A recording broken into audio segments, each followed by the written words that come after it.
everyone, or good afternoon to those of you on the East Coast. Good morning to those of you on the West Coast. This is Josh Lee, and on behalf of the Public Contracting Institute, I'd like to welcome you all to today's GovCon 101 covering life sciences contracting, joined by our expert instructor, Tyler Evans. Before we jump in, just a few housekeeping announcements. For those of you interested in receiving credit, please make sure you write down any passwords provided. You will need to complete that password survey under your certificate and courses account on the PCI website. If you have any questions about that, let me know. In addition to passwords, if you have any questions, comments, or anything you'd like to communicate, make sure you send your questions and comments through the questions panel. That is that question mark at the top right of your GoToWebinar window. A copy of the slides can be located under the paperclip icon. With that, I thank you all for joining, and I will hand it to Tyler. Great, thank you, Joshua Lee, and thank you all for joining. I really appreciate your time, and then Public Contracting Institute for kind of having me back. We've done this session in various forms a number of times, in addition to a number of other sessions, and I always enjoy kind of working with them on these. So we'll go through life sciences contracting today in kind of two major areas. One is on the commercial side of things, and then the other is on research and development. And I know for a lot of you joining, you know, you might only be interested in one versus the other, right? But there are some relevant pieces in each, I think, for all of you. I would say that overall, you know, I absolutely love questions. I think it kind of helps out to get at exactly what is important to you all. So because we only have 75 minutes today, some of these slides are pretty high level on clinical requirements, for example, or some of the government contracting requirements for pricing on commercial contracts with the Department of Veterans Affairs, things like that. So if you have specific questions in those areas, absolutely feel free to jump in, because if you have a question on that, others probably do as well. A little bit of background about myself. I'm a partner in the government contracts group at Steptoe, a law firm in DC. I was previously at Covington and Burling, a partner there, the government contracts group as well. And I focus a lot on emerging technologies in general. So a lot of that is on the defense side of things with defense tech, but also on life sciences. And I've done a lot of biodefense work over time with kind of countermeasures for Ebola, plague, COVID, all that. And I directly negotiate the COVID-19 contracts for almost all the vaccines and many of the therapeutics. So done a lot of work in that space over time, and really glad to be here with you all today. So for the first part of the presentation on the commercial kind of side of things, before we get into research and development considerations, we'll walk through essentially, you know, what types of procurement vehicles are out there. If you're thinking about government contracting, or it's new to you, how your company interacts with government contracts, things like that. We'll talk about just generally kind of how does that happen on the commercial side on the life sciences business. Then we'll talk about some specific pricing considerations. For those of you that are in the services kind of side of the business, it will be a little bit less relevant. There's a portion that really just applies to basically pharmaceuticals, but then there are some portions that apply to services as well. So we'll walk through each of those. Then we'll talk about some ethics and compliance pieces. You know, as you probably are aware, government contracts has a ton of different requirements that you have to follow. But in the life sciences space in particular, healthcare or life sciences development, whatever it would be, there are some specialized ones that come up time and again, and we'll focus on some of those and make sure everybody's on the same page for that. I will spend a little bit of time on flow down requirements. So essentially, if you're not familiar with the concept, when you enter into a government contract, you have to flow down or extend certain terms in your contract down to subcontractors. And so if there are people in your supply chain, it's a commercial research organization, a commercial manufacturing organization, or contract manufacturing organization, that kind of thing. You know, that's where flow downs often come into the mix. And then finally, we'll talk about some origin requirements. So essentially, domestic manufacturing, you know, where do things have to be made? How do you do that test? How do you consider that in life sciences contracting? That's frequently an issue because obviously a lot of life sciences products are manufactured outside the United States, and in many instances in problematic countries to the United States. And so there are some requirements there on government contracting we'll walk through. And again, we'll touch on research and development. That's the second side. And there we'll talk about intellectual property, things like that. We'll give you a little bit of preview before getting into that section. So to kick things off, you know, in almost every single one of my presentations, no matter what I'm talking about, I almost always include this slide because I think it's helpful to kind of level set for a lot of people. Government contracts that you might be familiar with are not all government contracts, right? A lot of people, when they talk about government contracts, they think of procurement contracts when the government is buying goods or services. And that is just one of a very, very wide range of types of agreements out there. And anytime you have a written agreement or, with the government, that can be a government contract. And depending on which category it falls into, there are a number of different requirements that can apply. And so this tries to map out some of them that you might be encountering in the life sciences space and how they might be kind of relevant or how to think about them. So overall, I would say there's a whole universe of requirements that apply to any government contract, regardless of what type of contract it is, what type of agreement, and that's kind of the background oval that you have there. And that's things like appropriations laws, right? If Congress passes something that says these funds have to be used in a particular way when reimbursing travel, that applies no matter the agreement, right? And that's because it's tied to the funds and not the type of agreement. Then you get into kind of the more traditional things. The traditional funding agreements that a lot of people are familiar with are procurement contracts there on the left side, and then grants and cooperative agreements on the right side. And those are two different regimes. On the procurement contract side, the government's buying goods and services. On the grant and cooperative agreement side, the government is providing financial assistance. It's helping out with research or something similar to that effect, maybe a demonstration project for a commercial product or service.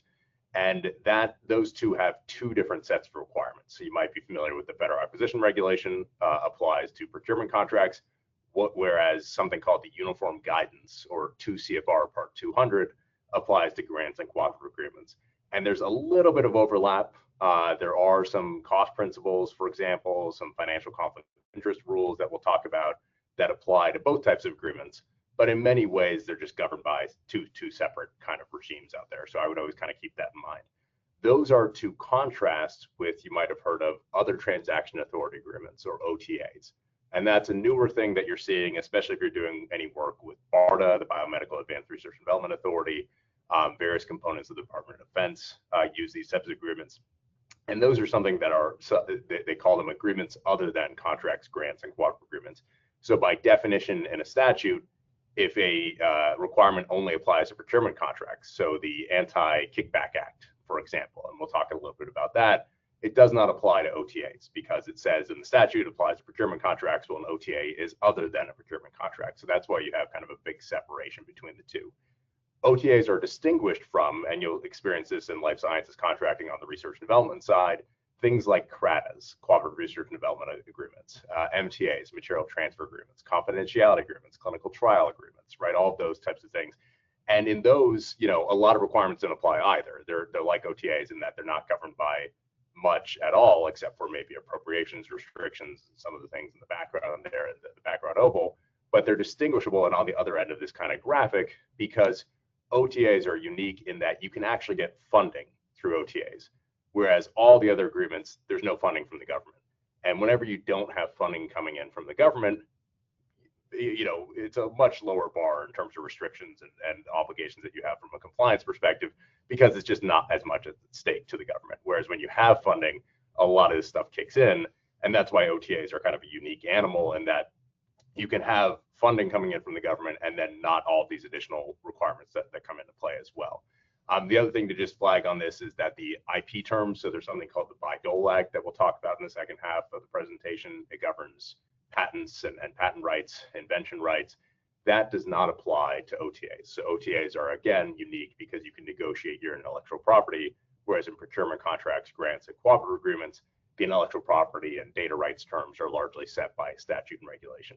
And then the final overview, just level setting here, is some of you might experience in the life sciences space small business innovation research contracts or small business technology transfer agreements where you collaborate with a institution of higher education and you're doing some kind of research project with them or something to that effect. That's not a type of agreement, it's a program. And so those agreements can be issued under that program as either a procurement contract or a grant cooperative agreement. So sometimes I see people say, well, I have a SBIR or SBIR agreement. That doesn't tell you whether it's a procurement contract or grant cooperative agreement. You just have to keep in mind that it's kind of an overlay between the two. So with that, we'll dive in, after the level setting, kind of specifically on life sciences, commercial products and services. What are we talking about? How does the government acquire this type of stuff, right? And the answer is largely through, oddly, the U.S. Department of Veterans Affairs. So most kind of life sciences purchases are channeled through the U.S. Department of Veterans Affairs. There are definitely exceptions to that. There are things called national contracts where the Department of Defense maybe procures independently, or the Centers for Disease Control and Prevention procures independently for the Vaccines for Children program, things like that. There are obviously, lots of little kind of exceptions to that, but the bulk of the purchases and the focus of a lot of companies that have business in the life sciences space is through the VA federal supply schedules. And what is a federal supply schedule?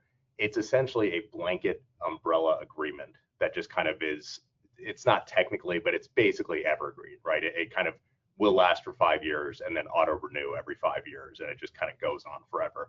And I would think of it more as the old term they used to use is hunting license. I think that's a weird term to use nowadays, but it's kind of a ticket to compete, right? It's kind of you're a pre-approved vendor. You can now sell to the government, and in reality, it's kind of you're getting on a shopping list. Basically, it's kind of being like on their Amazon list or something to that effect.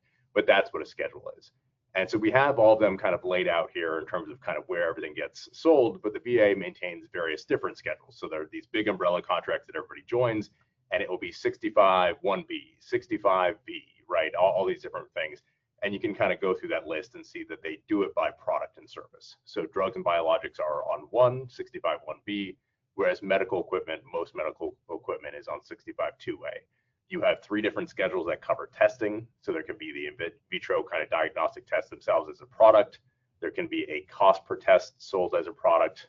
And then there's even a service schedule where you're actually selling the service of performing the test, right? And so they're, depending on how you're selling in that space, if you're in that kind of testing services, it would control which schedule you go into.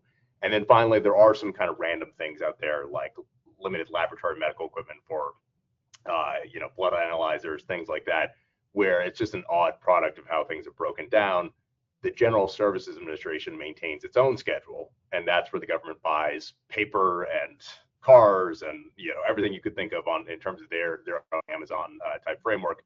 And there are a few items of medical equipment that fall within the GSA schedule, but not much. Most of it is in kind of this Department of Veterans Affairs framework overall. When you get on this type of agreement, you have to maintain a minimum number of sales. So it is kind of like a permission to compete, but you have to actually compete. It's not just, hey, let's get this license and then sell the company, even though we never used it 5 years later.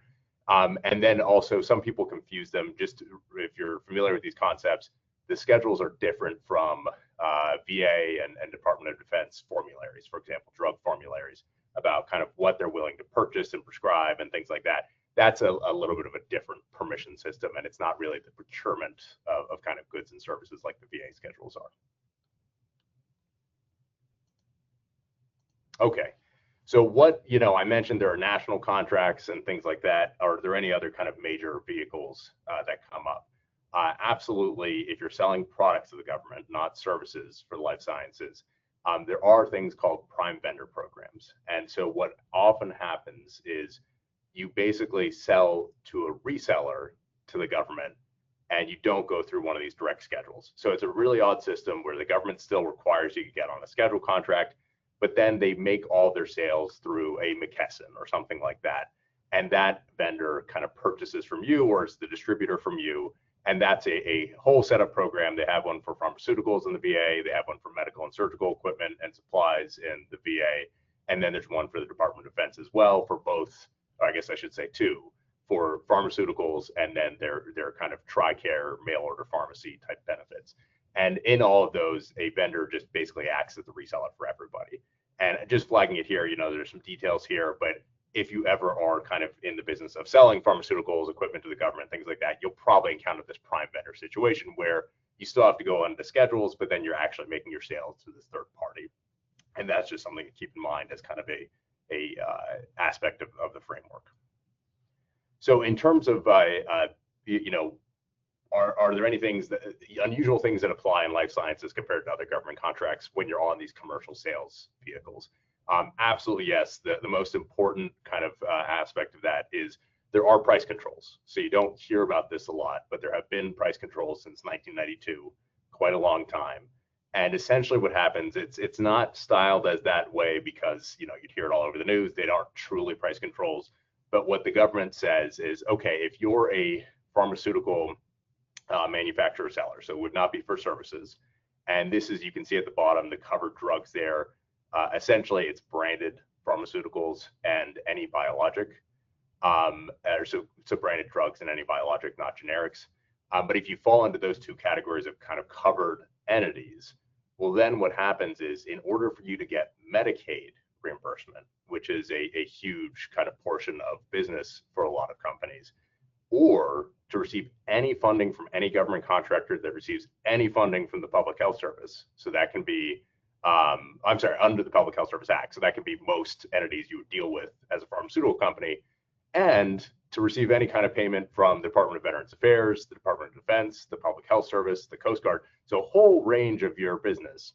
In order to do all of that, you have to sign up for a master agreement and a pharmaceutical pricing agreement. But basically what they say is take your average wholesaler price and give us a 24% discount. And you're going to give that discount to what we call the big four, which are listed there: the Department of Defense, Department of Veterans Affairs, Coast Guard, and Public Health Service. And so if you have branded drugs, if you have biologics, and you're selling to the government on these VA schedules, you have to give this 24% discount.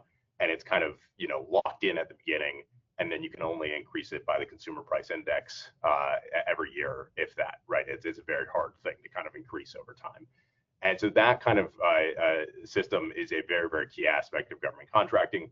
You're also required to be on the federal supply schedule. So you can't just say, oh, well, we just won't participate in the federal market, right? You have to be on the federal market, the schedules, and then give this price concession. And it's kind of something that is just very, very controlling. And all companies that are majorly involved in this space have whole teams devoted to kind of the pricing rules and things like that. So, if there are more questions, I could go on for 45 minutes about this pricing regime, but we'll pause. We'll stop there and move on to some other considerations to keep things going for everybody who that's not relevant to. The other thing, and this would be relevant for generics selling to the government, and then services as well. So this is a much broader kind of category of contractors that are covered by this. You might be familiar with in the General Services Administration schedules, they often apply a price reduction clause or a tracking customer type concept. And it's not technically giving the government the best price, your lowest kind of manufacturer price, but it often kind of results in that situation. So what happens when you get on a scheduled contract, or you're doing something with the GSA, for example, something like that? They'll establish what they call a tracking customer. And they'll say, okay, you make a lot of sales to this hospital in Philly, right? And your price that you offer to them is $100 per unit. And so we want parity. We think that's your lowest price. And so we want $100 per unit on our thing. If you give them a 20% discount, you have to give us a 20% discount, and it's proportion to that tracking customer. The problem is that, although in theory you're allowed to kind of pick a tracking customer as you do that, the VA is very likely going to push very strongly for the tracking customer to be all commercial customers. So essentially they'll say, give us your lowest price, and then if you discount from that price, you have to give us the same percentage discount. So that's kind of the situation that you're dealing with.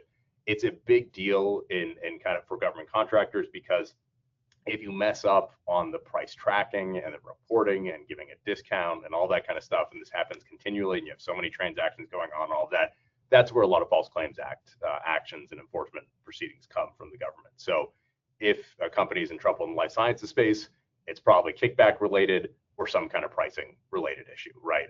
If they're a government contractor. And so this is one of the areas where a lot of people kind of mess it up, because it's a lot of moving pieces to say, okay, which one are we pegging the government to? How do we do the discounts? All that kind of stuff. There are definitely kind of some exceptions in there. It's a complicated regime, just like the ceiling price for the big four, Department of Defense, VA, all of them. But a big takeaway on this is it does not apply, and the same is true for that kind of price cap, the 24% off for branded pharmaceuticals and biologics. It does not apply to sales to the government. So you can offer a particular customer, you're doing a CDC one-off national contract, something like that, you can offer them a lower price, and it doesn't kind of hurt you forever in perpetuity for how you've priced everything going on. Same thing about the price increases. You can technically increase your price whenever you get it on contract with the VA, but if you're generic or services, that kind of thing. But again, they often have this lock on kind of increases over the consumer price index increase in the prior year. So it's kind of once you get on contract, once you get on schedule, a lot of that pricing is kind of locked in over time. Now, moving into some of the ethics considerations. So you have those pricing issues, you kind of make sure you're on top of pricing and how you're selling to the government, and if you're tracking customer, or if you're doing wholesale averages for the 24% discount, all that kind of stuff. Where are other areas where kind of life sciences companies encounter unique risk, right? And so that's on the first slide here, promotional activities, and then on the second, you'll see some stuff about kind of procurement integrity, organizational conflicts of interest, kickbacks, contingent fees, things like that. These are all topics and areas that come up frequently for life sciences contractors. So promotion at VA and DoD facilities, if you've ever heard anything about, this pharma company sent in its vendor, it could be for services as well, testing services, something like that. They sent in their sales promotion team, and they bought them all a box of donuts and took one of them out to dinner, something like that. Obviously, that practice used to be kind of very widespread and easy to do decades ago. Then you had various kind of industry metrics to try to respond to congressional pressure that kind of limit this, and organizations promise not to do certain ways of promotion and things like that. But a big red line that a lot of people are not familiar with is they get comfortable with something like the pharma code, and they say, okay, I understand how to do promotional activities. It's completely different when you're on site at a VA hospital, at a DoD treatment facility, something to that effect. And they have very, very strict rules. So the VA, essentially, you have to have an appointment to come in at all, right? You can't show up and leave off a box of leaflets or donuts or anything like that. You can't really be talking to students or residents, right? That's a kind of very limited situation to which you could talk to anybody like that who's on staff. In order to promote anything, you have to be on the national formulary. So that's what I mentioned earlier, the VA saying, here are the drugs we'll buy, here are the uses they'll be used, the criteria for use, all that. You have to kind of meet all that before you can promote. So off-label promoting, nope, can't do that. You can't provide food in any circumstances, right? Not even coffee, right? That kind of stuff. So again, that's very materially different from a commercial world. And then even kind of educational programs, because that can be essentially a sales program in disguise. You have to have your materials approved. You have to go through all this kind of stuff to do that. And then finally, drug samples. People leave drug samples all the time at the VA. Nope, got to give it to a special person who accepts it, puts it in a locker, right? It's just not the same type of thing of giving it to a doctor and saying, hey, give this to a patient whenever you have a chance. DoD has its own rules. They're a little bit less strict, but it's set by each facility. So that's even harder than the VA, because you have to go find out what does this military treatment facility actually permit in terms of promotional activities. Another thing that comes up sometimes if you're ever dealing with VA hospitals or DoD military treatment facilities, that kind of thing, is sometimes doctors there or other healthcare providers can be just a civilian employee with privileges at a hospital, so they can go practice medicine there, or they might actually be a facility employee, and so they are partially a private person that has their own private practice down the street, and then a hospital employee in some instances when they moonlight or do it 2 days a week, or they take call, or whatever the situation is. So that's really difficult as well, because if you're ever giving anything of value to a government employee, you have to worry about kind of gift and ethics rules and things like that kick in, which is an additional layer on top of these promotional activities. So you're not even going to the facility, you're inviting them out to a speaking session at a dinner, right? That kind of thing. That can be an issue if they're a government employee. And so knowing whether they're a government employee, kind of asking for those types of details is important. What I will say is, kind of as a safeguard, technically, if you are inviting somebody based on their private practice and they just happen to also be a government employee and you weren't aware of that, if you make it clear it's all about their private practice and that's why they're being invited to this promotional talk, whatever it is, generally that's going to be fine, right? But it is just something to keep in mind that other industries don't necessarily meet the same level of kind of private and coextensive government employment as you do in the life sciences space. Okay. And again, feel free to jump in with any questions as we go through this. And we have one more slide on compliance issues, and then on to some of the flow down pieces. Okay, so issues that come up from a compliance perspective that are kind of unique to the life sciences space, or are kind of have unique applications, I should say. One, there is something called the Procurement Integrity Act. So again, if any of you have done government contracting before, you might be familiar with this. But essentially, this rule and then a related rule about kind of disclosing whether you're intending to bid, disclosing your bid prices, that kind of thing, can be an issue because essentially it becomes a violation that you could lose your contract or even suffer some kind of enforcement action if you're getting information about the secret government evaluation criteria that nobody knows, right? Or your competitors bid, something to that effect. On the pricing side, disclosing your pricing to competitors, disclosing to your competitors that you intend to bid, that kind of thing. All those things can be problematic in any space, but in the life sciences space in particular, because often you do have kind of a little bit more of a closer to a commercial relationship with the procurer at a VA hospital, for example, or something like that, and they might share more details than they otherwise normally would in a button-up government. But you do encounter those types of issues. So I would keep that in mind that there are a lot of restrictions on sharing of information relating to competitions in government contracts. There are, if you ever get in trouble with this, some arguments, cases on it in particular, that, well, maybe these Procurement Integrity Act rules only apply when you're getting the information through a government employee. So the government employee literally left their job and then brought it to your organization, something like that. That's the minority position, but just flagging there are some counter arguments you can make if you're ever kind of in trouble there. Another thing that comes up frequently is organizational conflicts of interest, or our organizational conflicts of interest. And again, you might be familiar with this in the contracting setting, in life sciences, and then healthcare kind of as a related thing. It's often access to information and impaired objectivity, but there are three categories that they look at for OCIs. And these are essentially things that can disqualify you from receiving an award in a competitive process. And you might be familiar with bid protests, where a competitor complains about you getting an award and that kind of thing. And so OCIs are frequently a bid protest argument that gets brought up. Essentially, there are rules against, if you had inside information. So much like the Procurement Integrity Act, you knew about a competitor's bid, you knew about something the government was doing in the evaluation process that nobody else did. So if there's a very good relationship with somebody on the formulary committee, whatever it is, right, like just keep that in mind, that having that kind of relationship also comes with the risk of somebody making allegations of an OCI. There's another one, biased ground rules, doesn't come up as much for life sciences, but if you're essentially setting the ground rules for a competition or your affiliate is, something to that effect, you can get into trouble as well and lose an award. And so basically, you set the criteria of what it is to be a good testing service and what the service level agreement is and the rates of failures and things like that. You knew what it was, and you basically, they would allege, tailored it to your business, right? And so that's why you could potentially lose out based on an OCI. And then finally, imperative activity. You're in some kind of position to advise the government. So you're helping them in evaluating healthcare services, something to that effect, right? You can also lose the award because they say, look, you're ultimately evaluating your prior work, or your affiliate is in the same line of work and you're providing support to the government internally and helping them evaluate bids, but your affiliate's over there competing on the same competition, right? Those kinds of things are often what comes up.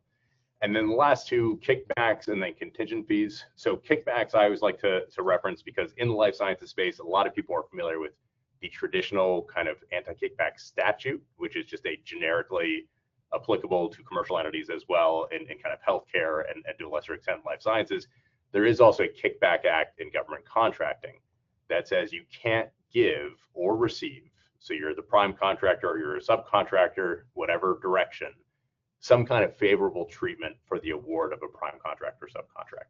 So you're essentially saying, hey, let me subcontract with you on that opportunity and I'll give you this benefit over here, some kind of quid pro quo, right? So that's kind of a risk that you see violated somewhat frequently, I'd say, from kind of the types of things that I see. And you do have an obligation to report reasonable grounds to believe that a violation has taken place. So even if there's some kind of debate about it, technically you're supposed to be disclosing that debate. And if a whistleblower finds out you didn't, right, there's a whole kind of host of risks around that. And then finally, contingent fees. This is kind of not truly a corollary, but kind of related to kickbacks.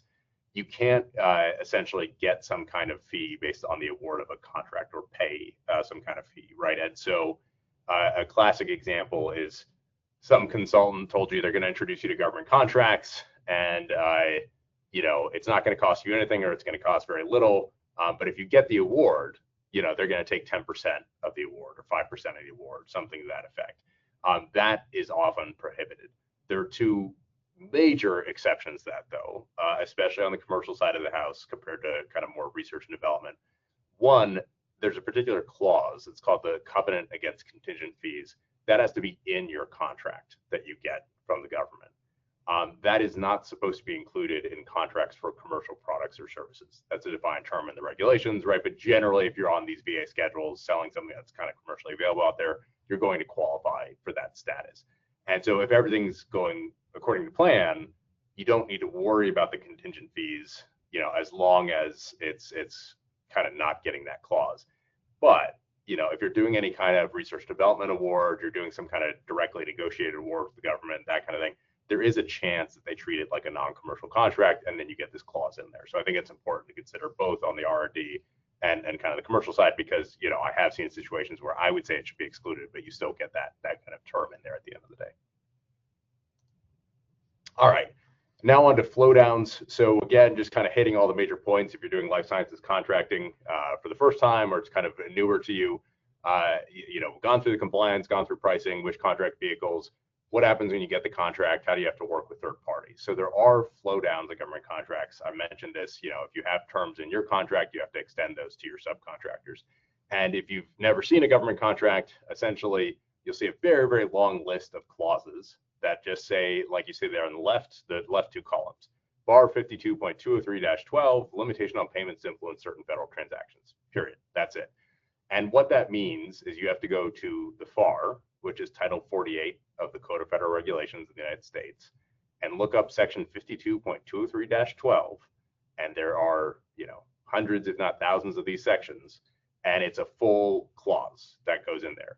So if you took a 30-page government contract and actually put in all the incorporated clauses like this, you'd probably have a 150-page or longer government contract, right? It's a very kind of dense packing of information in these lists. And you have to go through and figure out, well, which ones do we need to kind of flow down to our subcontractors, parties that are helping us to perform in some way. So I just included a small selection here, but just to give you some kind of sense for what people look at. There are 3 here that technically the regulations suggest you don't have to flow them down, but then there are other portions of the regulations that suggest you do. So I still kind of include these as you should. Essentially, there are lobbying requirements around government contracts. So if somebody was lobbying for a particular award or a subcontract, they need to report that to the government. Well, that's a flow down requirement. You have to tell your subcontractors they need to report that to the government. There are codes of business ethics and conduct requirements where if you have credible evidence of a False Claims Act violation, we talked about the pricing issues earlier, things like that, you have to disclose it to the government. You have to have a code of business ethics and conduct that covers certain things about whistleblowers and things like that. The good news about this one is it's a $7.5 million threshold. So flowing it down, you have to have a pretty big subcontract in order to trigger that one, but that's one that you see frequently as well. You've got basic safeguarding of covered contractor information systems. So essentially cybersecurity, right, is essentially what this one is. If you do work with the DoD, they have much, much more heightened cybersecurity requirements that are not listed here, but just keep that in mind. If you're doing anything with the DoD where you're producing something that they think is like somewhat confidential, and it's a more legal regime than that, but that's the way I would think about it, they will probably impose major cybersecurity requirements on you. And then finally, the last 2, just like you screen your vendors in the healthcare space or life sciences for kind of being excluded from FDA work and things like that, you have to screen for being suspended and debarred from government contracting, or suspended or debarred, I should say. And so you do have to kind of go through each subcontractor, put them on a list on the system for management. It's much like screening for sanctions, if you're familiar with that process in the United States. And then finally, government property. If you're just selling your commercial products and services to the government on a VA schedule contract, not a big deal.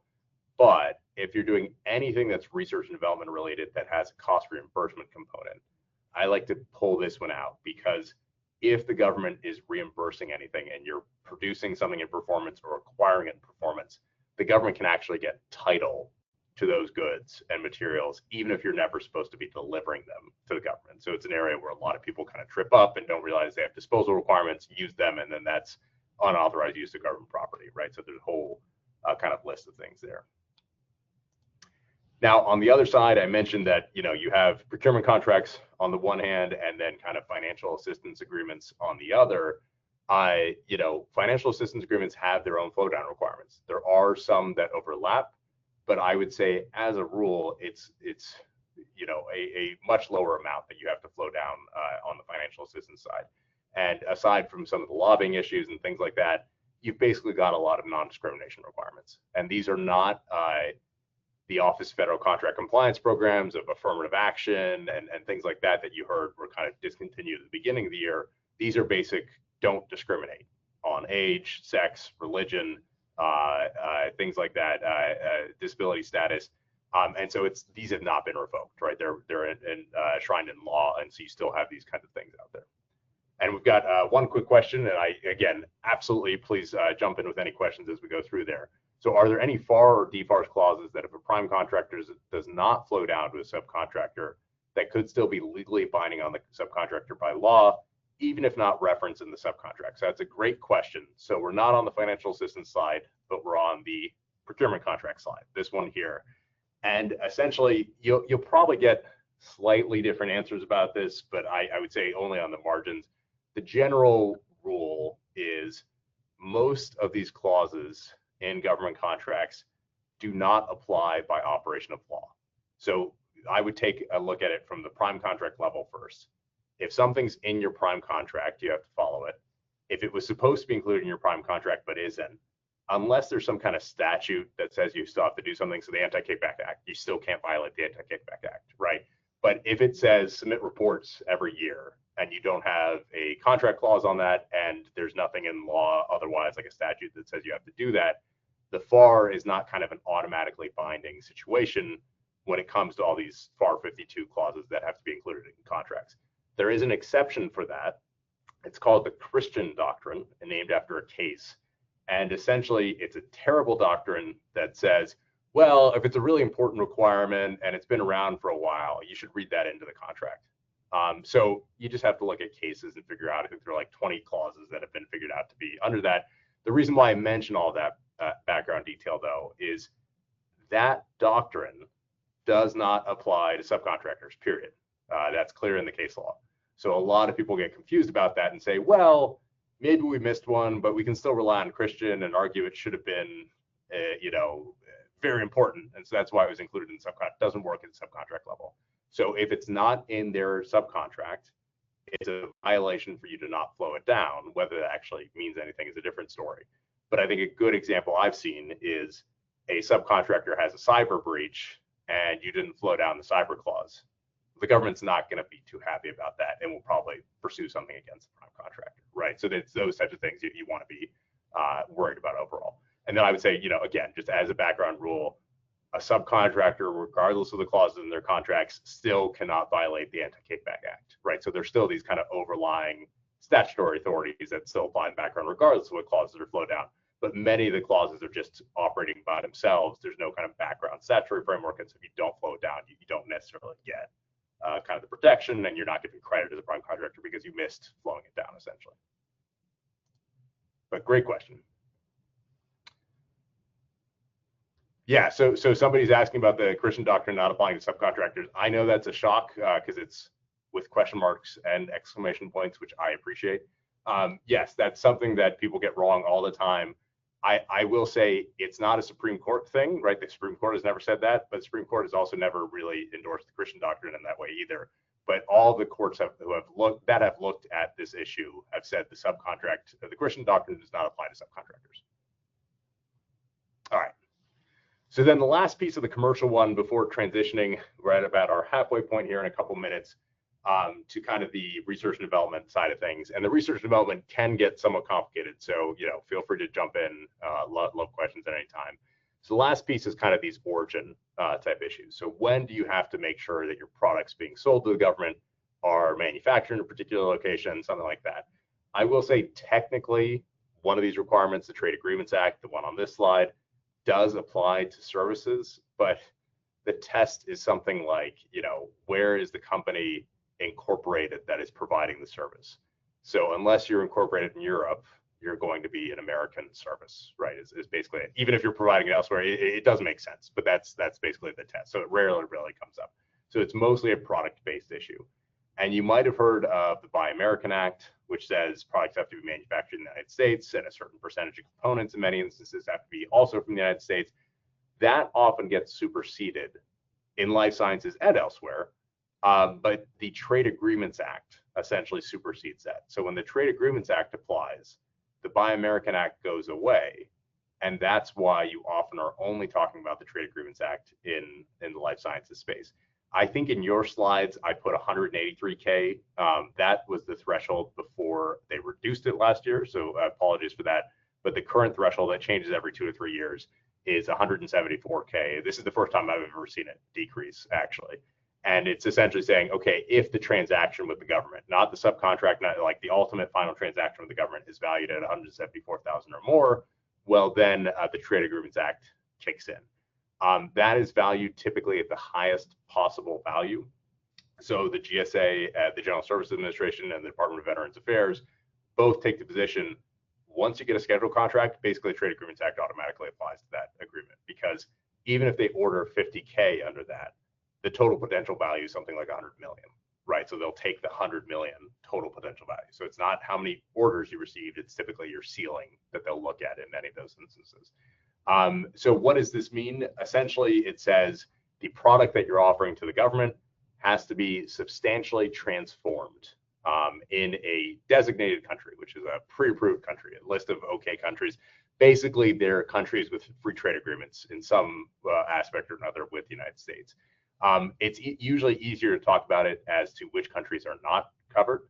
And so big ones that come up for life sciences frequently are China, biggest one by far. India, second biggest one. Brazil, also very large. Vietnam, Malaysia, Argentina, the Philippines, Thailand, Indonesia, Pakistan, South Africa, and Russia. Russia is obviously problematic for many other reasons now, but for a while it was even problematic for this. And essentially, if substantial transformation occurs in one of those countries, you cannot offer the price. It's non-compliant, right? And if you were to offer it and certify that there'd be a certification in your contract, you'd get into trouble, right, for potential False Claims Act, things like that. So what essentially does substantial transformation mean? Well, for life sciences, it's typically, we can talk about devices and things in a second, but if you're doing a pharmaceutical or biologic, it's the active pharmaceutical ingredient, cell line, something to that effect, an equivalent like that. That's generally what they look at to see where substantial transformation occurs. So if you do your active pharmaceutical ingredient in Germany and then ship that to China to turn into drug substance and then ship it to Thailand to produce drug product, and it's a final pill in capsulated form, none of the subsequent actions matter because the active pharmaceutical ingredient was produced in Germany, so it's a product of Germany, substantially transformed in Germany. And so that's kind of the way this test goes in the entire thing. If you did the active pharmaceutical ingredient in China, it would not be compliant, right? Vice versa on that. There is kind of a weird thing that has happened to this, and I think it was maybe in 2019, 2020, maybe a little bit before that actually, because I think it was before the pandemic. But essentially, there was a decision that came out. So there's an exception in customs shares these rules. So there's a set of customs and border protection regulations on substantial transformation because they look at it for designating the origin of a product under various statutes that apply to them. That same set of regulations, contracting officers in the federal in procurement setting always looked at those decisions and said, yeah, customs says this, and we think that makes sense, right? And so customs had a set of regulations that said, well, the United States is not a designated country. It's not a permitted country under the statute. So that's a little bit weird that if you manufacture in the United States, that's suddenly not permitted when, of course, we almost always prefer domestic manufacturing in the United States.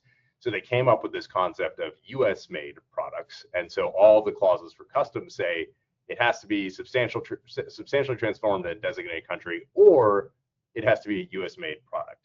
And a US made product was defined as solely the product of the United States. So all steps had to take place. You couldn't do this whole game of shipping off the active pharmaceutical ingredient, things like that.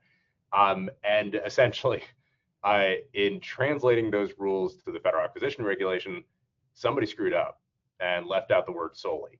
And there was a big Federal Circuit decision on this. And basically, the Federal Circuit said, well, we don't care what customs says. The contracting officers have to make their own decisions. And the Federal Acquisition Regulation doesn't say solely. And so if it's just made in the United States, that's fine for us. And made can be, manufactured. And there isn't, perfect case law on this, but it's kind of like as long as you're doing finishing steps other than just packaging it or, putting it in blister packs or whatever, like if you're doing some kind of finished step in the United States, that will qualify. So now under the CITRIS decision, it's somewhat ridiculous. You can do everything in China, and then ship the drug product for stamping into pills in the United States, and that's compliant, right? Not intended whatsoever, but that's the current state of the rules, and it's been that way now for 5 or 6 years. No immediate trend towards discontinuing that. So that's an important kind of caveat here, is there are ways to comply with the Trade Agreements Act now that are kind of used to not be there, but have been in the last couple of years. And then finally, the relationship between this and the Veterans Healthcare Act, to bring it around back to the beginning of kind of the commercial item or commercial products and sales description. On the Veterans Healthcare Act, remember, if you're selling branded pharmaceuticals or biologics to the government, and sorry, when I say biologics, I mean, biosimilars, anything, any biologic, right?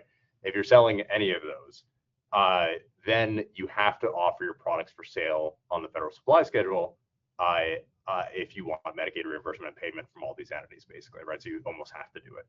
Well, what happens then if you're manufacturing in China? Your product is not compliant with the schedule contract, right? And so basically what's happened now is, there's a process in place. You basically have to kind of do an exception to have it listed, and the VA like recognizes that it's not qualifying and things like that, but you still have to go through this entire process. And so just keep that in mind. It's not a get out of jail free. You don't have to be on the schedule, and it's not just well listed and who cares. You still have to get permission from the VA and go through this whole process. So that's the background there of how the two overlap. Okay, so I'll pause there, take a drink of coffee before we go into research and development. But if there are any questions in that first session on commercial products and services, happy to answer them here. And Josh, really, maybe it's a good time if you want to give the first password. Yeah, I was going to come in with that first password for today. First password today is going to be holiday. That is HOLIDAY. Make sure you jot that down. Again, that is holiday. HOLIDAY. If you're seeking credit, make sure you jot that down. You'll need that for the certificate and courses password survey. Great, thank you, Josh. Thanks, Tyler. So we'll have one more password at the end. So now the research development side, and I'll tell you on some of these, I will go a little bit fast because they get really into the weeds. And so if somebody has a specific question, we can dive in, but it's just, I think it overwhelms people when you go through some of these animal study requirements, mRNA requirements, there's all these additional requirements that apply in this space. So on research and development, we'll talk about some of the IP issues. Intellectual property, data, and patent rights in particular are relevant for life sciences contracts. Then we'll go into clinical trials, some of the rules that apply there, animal studies, heightened requirements that apply there, a whole host of other compliance requirements that apply whenever you're doing research and development for the government, and then cost rules, because often when you're doing some kind of research development or you have a grant or something like that, or it's a sub-grant from a university, whatever it is, there are a lot of cost reimbursement rules that apply, and I will say the life sciences industry is the worst out of every industry that I've worked with in terms of violating those rules. It's just that the commercial way of doing things does not comport with the way the government does things. And there are things about standard costing, how you track time, and how you do salaries, and things like that. They're just not compliant, and lots of people do them. So we'll talk about that at the very end.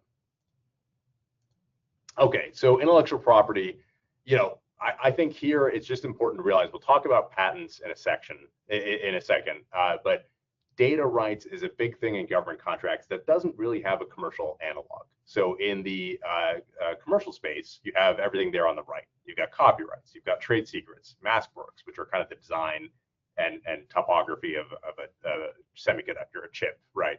And then patents. And those are all formal methods of intellectual property that they give you a property interest under US law. You can sue for copyright infringement. It's yours. It doesn't matter if you've never even encountered this person before. You can sue them because they're infringing your copyright. It's a property interest. Data rights, on the other hand, which is a big government contracting concept, is a contractual right. It's something that has to be directly between you and one other party, or it's some kind of connection, right? Like it's an intended third-party beneficiary. So you and the government agreed that you would give information to the government to share with another party, and the government said that that party will agree with the government to protect your, right? Like there's some kind of chain of contracting, basically. And so it's not kind of we've never seen these people before. We have copyright, we have a patent, we can sue them. Data rights are kind of a little bit different. And the way I would think about it is, because it's not an intellectual property right, it's basically just a license. It's an intellectual property license, it's permission as a contract. And so you're giving the government, whenever you give data rights, a license to use particular copyrights, trade secrets, mask works Patents, it says sometimes, because if it's a procurement contract, it's very clear that data rights do not apply to patents. So you could still, like, even if the government has data rights, even if they've extended to somebody else, you could still sue for patent infringement. That's not true in other transaction authority agreements, grants, and cooperative agreements. I'd say it's a little bit vague there. And so just keep that in mind, that there's a little bit of a distinction between the types of agreements. So how do data rights come in? How should you think about sharing information with the government? You're submitting a bid for research and development, some broad agency announcement. They say they've got this problem and you have a great way to solve it. All you need is a little bit of funding, or all you need is some VA hospitals to participate in your clinical trial, whatever it is. How should you think about kind of sharing information with the government? How do data rights work? All that. I like to think about it on a timeline, right? So there are various points that you should be thinking about different rules applying. So at the beginning, there's no proposal, no contract, right? So maybe you've seen that the government might be putting out a solicitation for some kind of research and development. Maybe you're thinking about approaching the government about a project involving life sciences. What happens there, right? Well, there's no contract on point. So you don't have any kind of data rights regime where you're granting the government rights or they're restricted from disclosing your data or anything like that. You do have the Freedom of Information Act. So if you provide anything to the government and they receive a FOIA request on the Freedom of Information Act, they have to disclose that information unless they determine, and you sometimes have to demonstrate, for example, it's personal information about individuals that would invade public or invade their privacy. It's confidential, commercial, or financial information or trade secrets. And the problem with all of that is you have to prove that. So if there's actually a big fight about it, you would have to litigate. Oh, and say, this is a trade secret for these reasons, right? It's almost like an infringement litigation or something like that.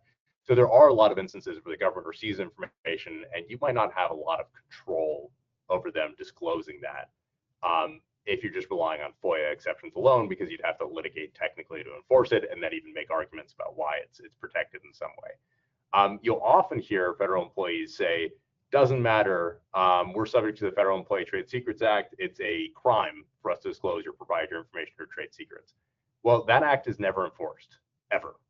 So it's kind of an odd thing for them to say. And the Supreme Court has clearly said it's not enforceable with private parties. So I would say that's a very empty statement from them, right? And I see violations of it frequently, and I just would never rely on that act. The other kind of way to do it is if you are going to disclose something that's really sensitive, you're going to have some initial discussions with the government and agency.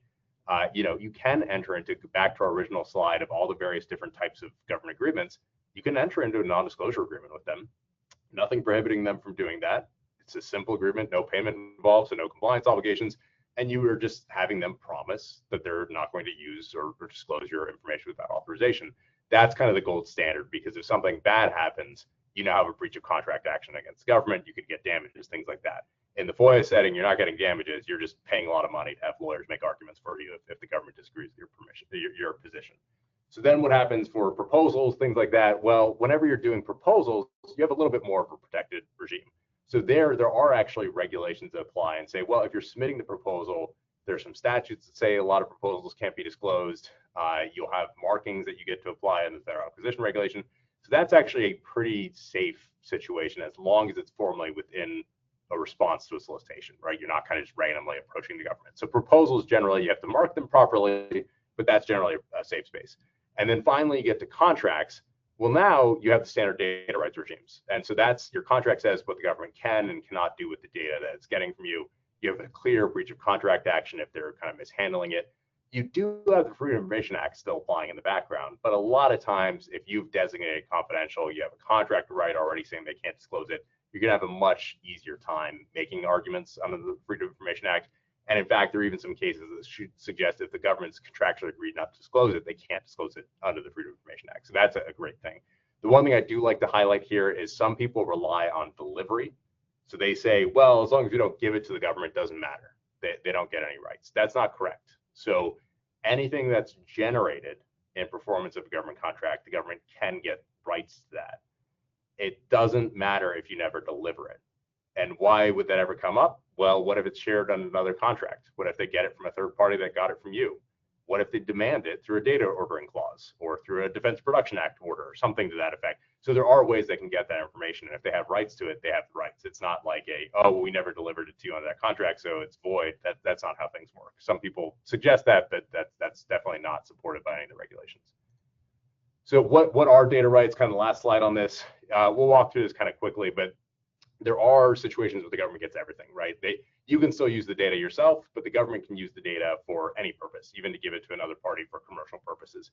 And by default, that often applies to things that are generated in performance of a contract. Now, there are a lot of caveats about that. You can say it's funded by you and us and things like that. We can go into the weeds as needed, but that's generally the way I think about it. Is if you're producing it under the contract, the government probably is getting unlimited rights unless you make kind of a argument to the contrary. Government purpose rights is one of those arguments to the contrary. If you can show that it was for Department of Defense, for example, funded by you and them, the data that you're talking about here, you split the cost of a clinical trial in a particular study. That's often hard because you have to make the funding determinations at the lowest segregable levels. You have to go kind of each piece of information, not just we both funded the study and we're done. But in those settings, the government can get government purpose rights. They can do whatever they want with it and share it with their contractors, even your competitors. But nobody can use it for a commercial purpose. So they can all use it for government contracts. They can't go use it now in their commercial business to compete with you. And then limited restricted rights. Limited applies to technical data. Restricted rights apply to software. And essentially, those are only in the government, right? And restricted is only in the government and only on one processor, one machine at a time. And those are kind of the what you'd be looking for and what you're providing to the government. The government can't manufacture with the data. It's more for evaluation purposes and things like that. And there's some exceptions of support contractors can access it, right? Things like that, but it's usually at much lower risk. For DoD only, Department of Defense only, you can negotiate specialized rights and kind of do your own license, perfectly permitted. The government just can't go below limited rights for technical data, so you can't say zero rights whatsoever. And for computer software, there is no restrictions. You can say zero rights for that. So for technical data, you can't. For computer software, you can. And then commercial rights, if you have a end user license agreement, a EULA for some software or things like that, you can require the government to accept it. There are a lot of requirements around that about taking out indemnities and things like that, but they're all kind of around the edges, not a big deal. Typically, if you have a commercial license, you can try to impose that on the government. Even in research and development contracts, if you can make the argument that your particular product at this time is a commercial item and you're just demonstrating it or you're just modifying it in a certain way and things like that. Now, patent rights, this is obviously kind of very important in life sciences, much more than in many other industries. And there's a whole set of regime requirements that apply for patent rights. So the Bayh-Dole Act, I mentioned this earlier, is essentially a statute that applies to procurement contracts, grants, and cooperative agreements. It does not apply to other transactions or agreements. That's why you have a separate box there and just says follow the agency guidance and supplements, right? It's kind of hard to talk about that in a specific level. It does not apply to CRADAs, cooperative research development agreements. You don't get government funding under those. There's a separate statute that applies. But when the Bayh-Dole Act applies to your procurement contract, grant, or cooperative agreement, this is the standard, right? You're not going to deviate from this in almost all instances. Basically, you retain ownership of all inventions and have the right to go file a patent application on them. But you have a number of obligations that apply to what they call subject inventions. And this is if you're going to take anything away from the regime, I would take this away as the most important. Subject inventions are defined for government contracts broader than they are for commercial purposes. In the commercial world, if you conceive of an invention, you file the patent application, you get the rights in it. If you actually reduce it to practice, so you build it for the first time, you go put it in humans for the first time, whatever it is, you do a clinical trial for the first time, doesn't matter. That's why you can hire a contract research organization to do your work for you or a contract manufacturing organization, because you've already conceived of the invention and they're just building it for you. In government contracts, a subject invention is anything that is conceived or first actually reduced to practice and performance. So if you have a patent application already on file and you go and do your first clinical trial with the government, you're now first actually reducing it to practice. The government gets rights, even though you conceived of the thing before you even entered into the agreement. So that's a key kind of takeaway. But what happens when you have subject inventions? We have to follow various requirements. You have to disclose these subject inventions to the government. You have to tell the government within a time period whether you want to accept them. You have to file periodic reports telling them how you're using them. And then you have to kind of train your employees on these issues. The government gets a non-exclusive license in the inventions, gets margin rights. You might have heard of these before. So if you're not making it reasonably available to the public, you're violating domestic manufacturing requirements, something like that, they can come in and say, no, we're basically taking this IP or exclusively licensing it to your competitor. It's never been exercised, but they've threatened it a lot over the last couple of years. And then voidable title is one that comes up a lot, actually. If you don't disclose your inventions on time or like title to your inventions on time, the government can basically take over the invention and the patent. So that's a key kind of issue. If you don't do it on time, they take the rights, basically. CRADA is the takeaway is just it's typically a non-exclusive license to the government. Basically, there are some unique authorities that apply there where the government could give you a non-exclusive license and allow you to go enforce that as if it was an exclusive license. There's also a litigation privilege. So if you produce anything in performance of a CRADA, you don't have to disclose it in litigation. It's essentially a privilege like the attorney-client communication privilege. And we got one question on data rights on the prior slide.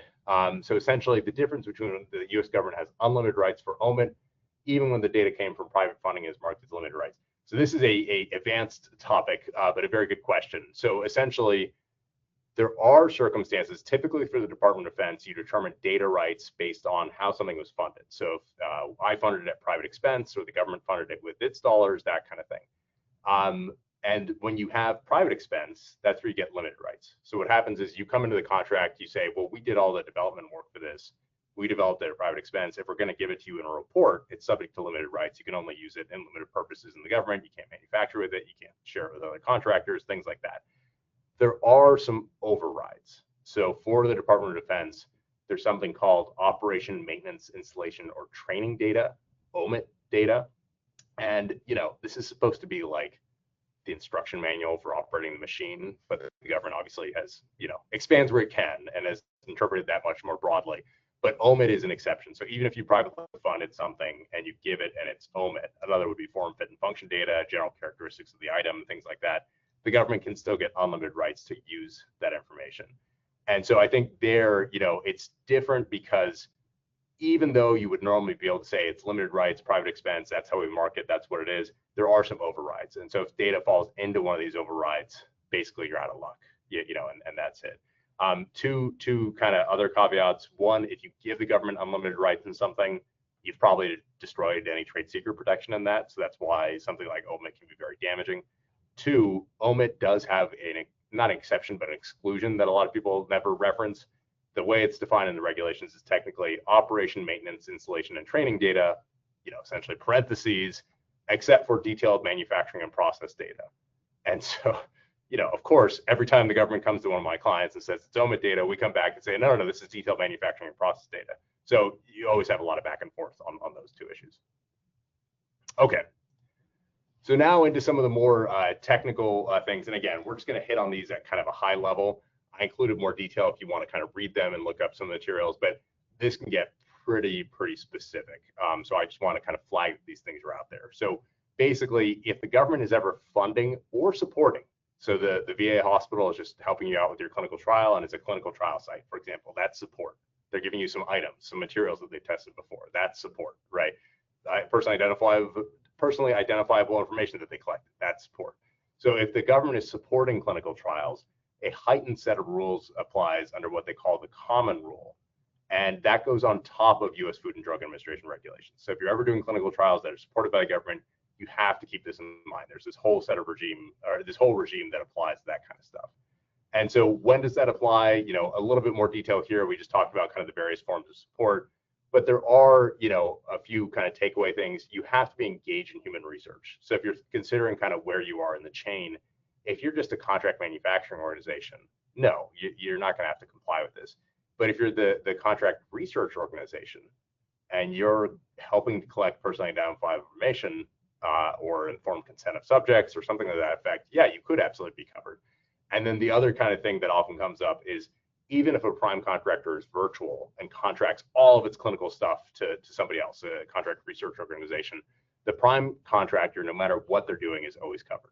So you always have to comply with these requirements, even if you're basically not doing anything under the contract, if you're a prime contractor. So what does this mean? There's kind of three takeaways, I would say, well, four probably. One, you have to have an assurance of compliance on file. So you have to literally sign an agreement with the government saying you're going to abide by these requirements. It's additional basis for False Claims Act liability, things like that. Two, the research has to be approved by something they call an institutional review board. and there can only be one in the United States for kind of the various sites that are out there. So typically it'll be like a hospital, university hospital, something like that.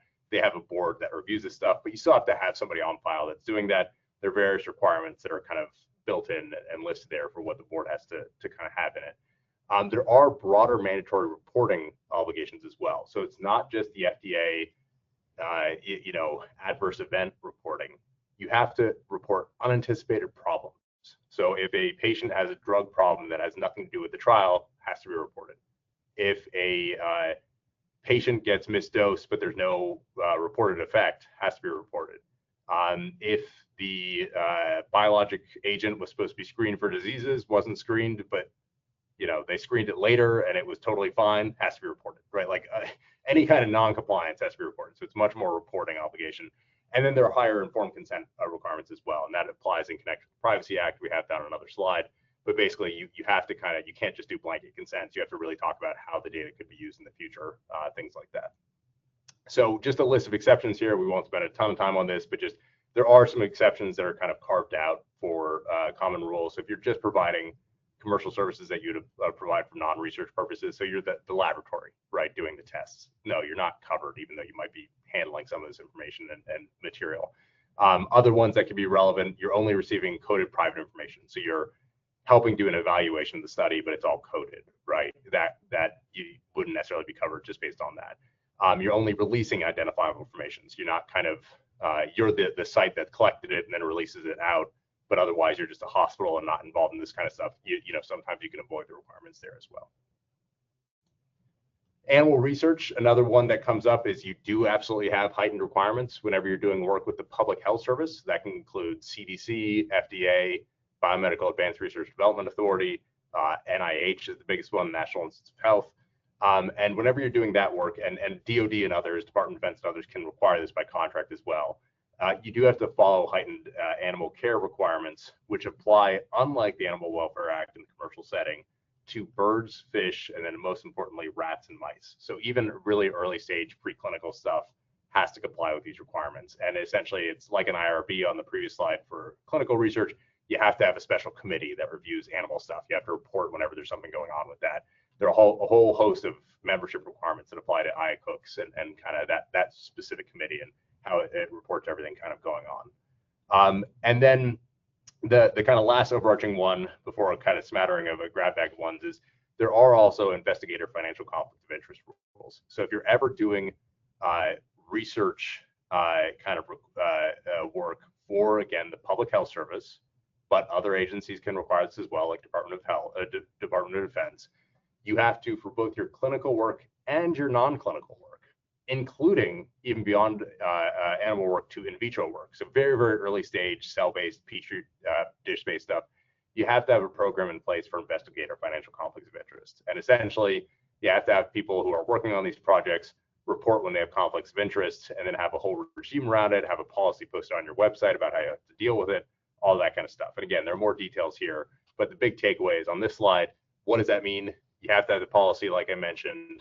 You have to train the employees to report significant financial interests. It distinguishes between significant financial interests and financial conflicts of interest. I think the terminology is terrible, but the first one, the significant ones, is, yeah, it's kind of related to your work. So you have stock, or an employee has another consulting company or something like that, and it's in a vaccine company and you're doing some work on vaccines. Okay, that's probably a significant financial interest.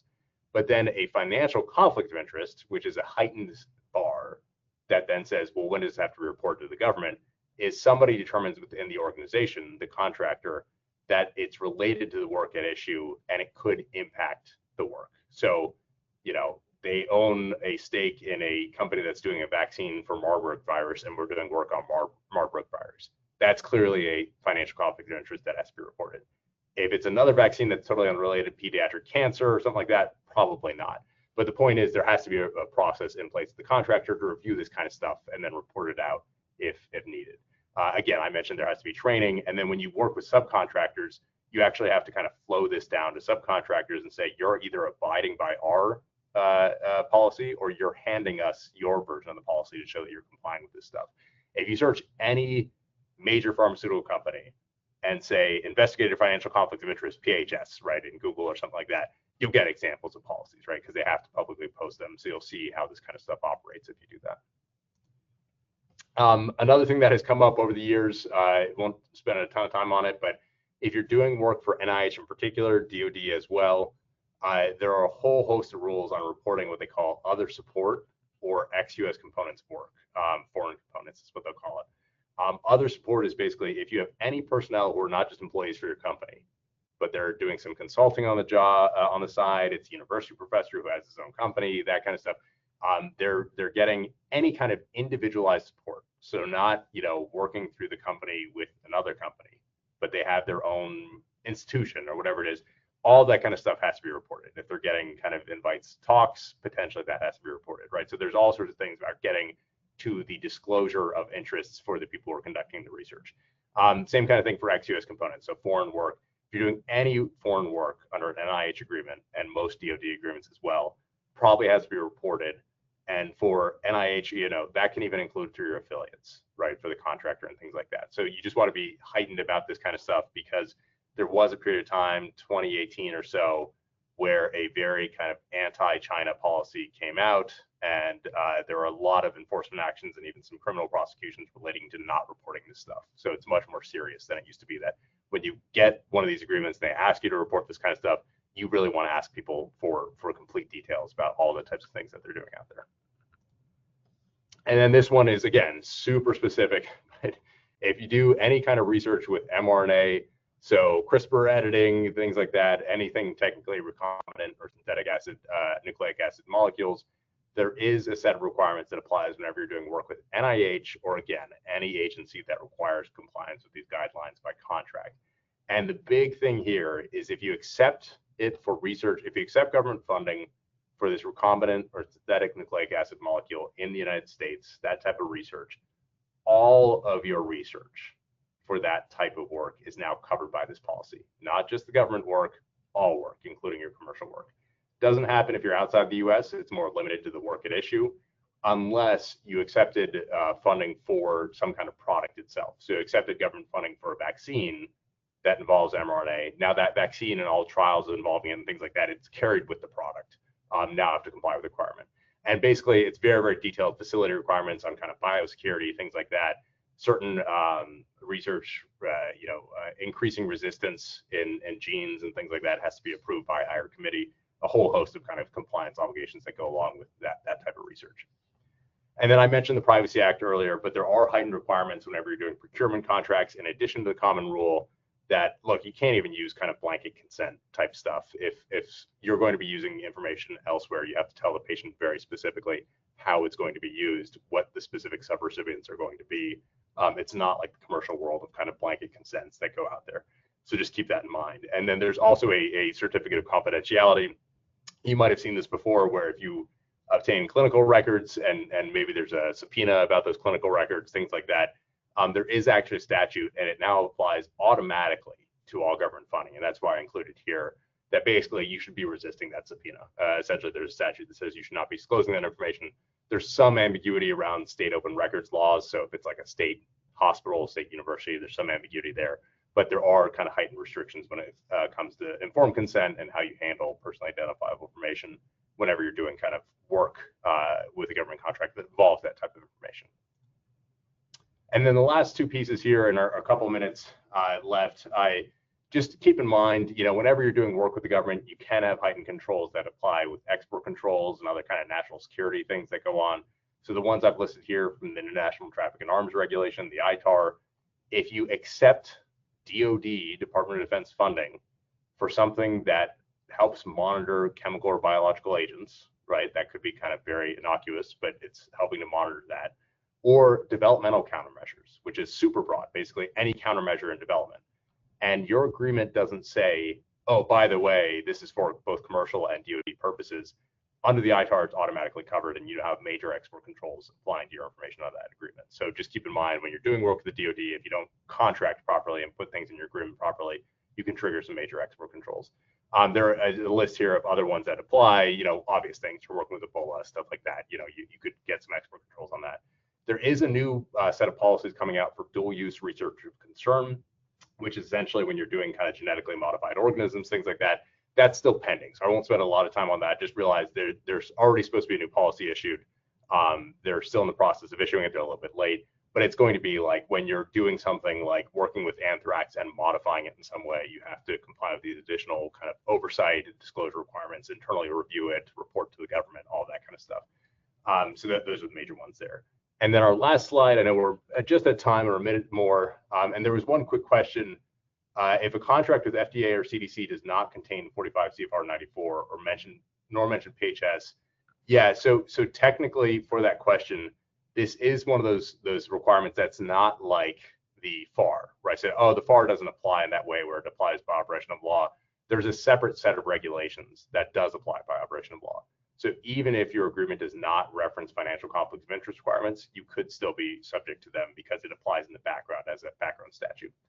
And then the last piece here on just cost issues, I mentioned if you're doing cost reimbursement and government contracting for research, just realize, there's a whole host of rules about kind of what's allowable. So how you handle patient care costs, how you handle travel, whether there are salary caps on individual compensation for employees, how do you measure that on an annual or contract basis, right? A whole host of things. And then the two that I see constantly kind of violated are, one, there's something called a standard cost. If you say every scientist level 2 has an average salary of 300K, so we're just going to treat everybody who works as an average that scientist as having that salary, that's not permitted. You have to figure out what the specific salary is for each specific individual, and then even divide by things like the number of vacation days they took and things like that, right? So you have to be very particular when it comes to salary, breaking that down. And then also percentage of effort. So if you're a nonprofit, you've worked at universities before, you might think, oh, we'll just say it's 0.6 calendar months, or they're doing 20% of their effort, that kind of thing. That's not permitted for for-profit companies. You have to do total time accounting, account for all their hours worked. And so it's a very hard thing to do. For-profit companies don't realize that, just follow whatever their university is doing, they're partnered with, and then get into trouble for that. So with that, that's everything we've got. I think we did have one more passcode though for you. So Josh, really, if you could give that to everybody. And thank you all for hanging on just an extra minute here. Thanks so much, Tyler. I do have our final password. Final password is lights. That is LIGHTS. Again, that is lights, LIGHTS. Make sure you jot that down. If you are looking for a certificate, you can log into your account. Make sure you fill out that survey. As always, we'd love to know how we did today. All feedback is greatly appreciated. If you think of any additional questions, feel free to send them through. We're more than happy to follow up. A post-session survey will pop up as we close out from GoToWebinar with additional questions. Make sure you guys fill that out. It is very helpful for us. With that, I wish everyone a wonderful afternoon. Thank you so much for joining us today, and thank you so much, Tyler. Great. Thank you all. I appreciate it.